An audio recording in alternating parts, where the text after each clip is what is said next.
The biggest thing is focus. You know, you try and watch the film, all right, and assess the play, the reasons why, maybe it wasn't all the way in your fingertips that could I have ran my route better? Could I have had more alert eyes and just like focus on where my eyes are when I'm coming out of the break? And then at the end of the day, am I thinking about my next move too fast?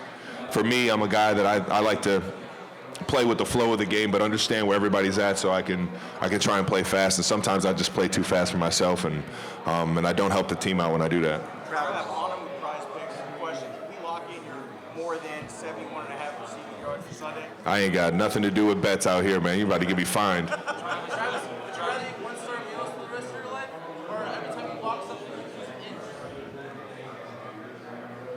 Man, I can't even process what you just asked me. I'll take one-star meals because losing height doesn't sound too fun. Travis, two questions. What do you think takes more stamina, playing in the Super Bowl or giving a 3-hour concert? Man, that's a great question. I would say just a Super Bowl because of the physical aspect. And then, do you think you've been very gracious answering all these questions. Do you think it's fair that you're being asked so many questions about your personal life? I think it's fair, yeah. I think it's fair. I mean, everybody's having fun with it, and it's not like you guys are up here teeing off on me left and right. You know, everybody's having a good time with it, so how could I be upset about it? Mr. Travis.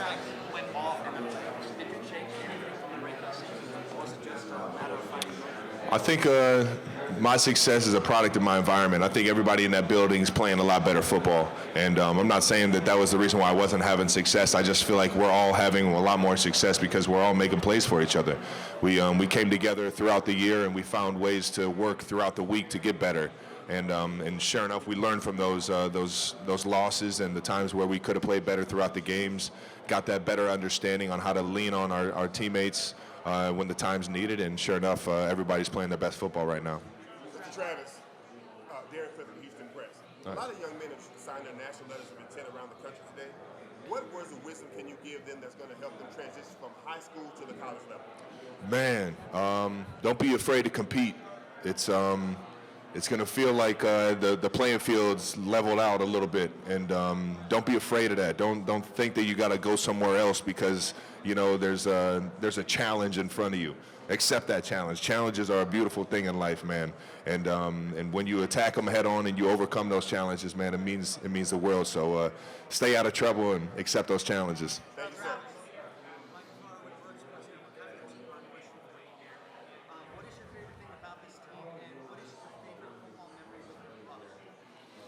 My favorite thing about this team is the resilience, the ability to snap and clear, to find another way to win.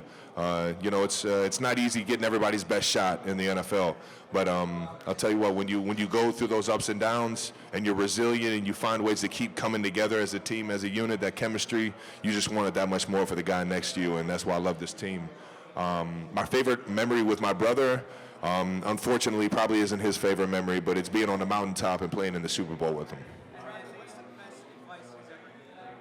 The best advice my brother ever is, if you say that again, I'll kill you. That one hit home for me, and I didn't say it again.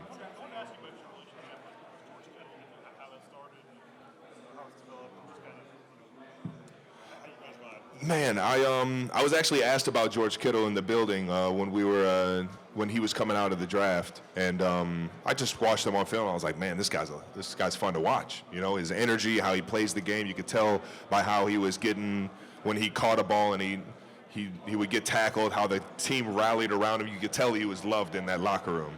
And then on top of that, when I met him when we first played in a preseason game together, he was just a down to earth kind of guy.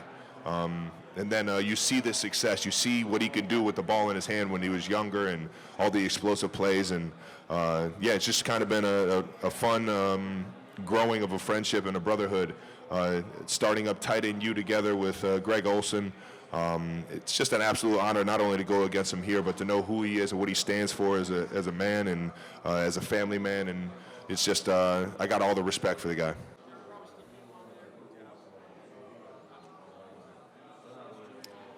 It's sports, man. It's sports until you're crowned king. You're gonna have those doubters. You're gonna have those naysayers, man. And it's just you got to use it as fuel. You can't think about it. I'm sure Pat uses that as fuel.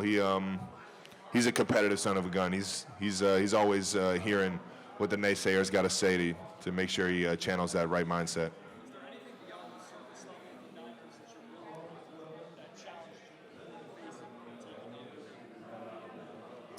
Other than they're going to be the best defense we played all year. I mean, if that's not motivating enough, I don't know what is. That team, we're going to be on our P's and Q's, and we got some good work we got to get in this week until that game. But it's definitely going to be our best challenge yet.